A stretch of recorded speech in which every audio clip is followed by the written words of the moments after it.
একটি কুড়ি দুটি পাতার দেশে থাকে প্রতিজ্ঞা। খড়িবাড়ির প্রত্যন্ত গ্রাম তারবক্সের বাসিন্দা সে। স্বপ্নে দেখে ব্রাজিলের রাফায়েল সুজাকে।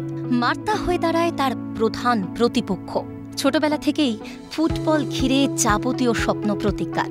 বর্তমানে সে দ্বাদশ শ্রেণীর ছাত্রী। আগামী ২৬শে মার্চ দিল্লিতে চ্যাম্পিয়ন লিগ ফুটবল খেলার সুযোগ পেয়েছে প্রতিজ্ঞা। খুশি বাড়ির লোকজন, এখনো স্বপ্নের ঘোরে প্রতিজ্ঞা। पहले तो ये नक्सलबाड़ी रतखोला फुटबॉल एकेडमी से खेला, विद्युत सर का टीम से। तो दिल्ली लीग, कलकत्ता लीग में बहुत जगह खेली हूँ। तो अभी मेरे को करसंग से डायरेक्ट कॉल आया दिल्ली लीग खेलने के लिए। वहाँ पे क्या खेला होगा, कहाँ पे खेला होगा? वहाँ पे दिल्ली लीग, चैम्पियन लीग। कैसा लग रहा है? अभी तो ठीक ही लग रहा है। दिल्ली लीग खेलने के जाने के लिए भी बहुत मेहनत करना पड़ता है। खेला तो शुरू पहले छोटे बच्चे में थोड़ा फुटबॉल घर से खरीद के लाता था। थोड़ा बहुत खेलते उसका मन भी पूरा फुटबॉल पे इंटरेस्ट हो गया, इसलिए फुटबॉल खेलना शुरू की। कैसा सपोर्ट मिला सबका? सपोर्ट तो शुरू में तो यही हमारा रतखोला का सर वहीं से सपोर्ट मिला। अभी फिलहाल गांव से भी थोड़ा सा बहुत सपोर्ट मिल रहा है, और इधर उधर का सभी जैसे खेलती है वो उसका खेला देख के सब अभी सपोर्ट कर रही है। প্রতিজ্ঞার সাফল্যে খুশি কোচ বিদ্যুৎ দাস। তিনি নিশ্চিত অদূর ভবিষ্যতে প্রতিজ্ঞা জায়গা করে নেবে জাতীয় ফুটবল দলে।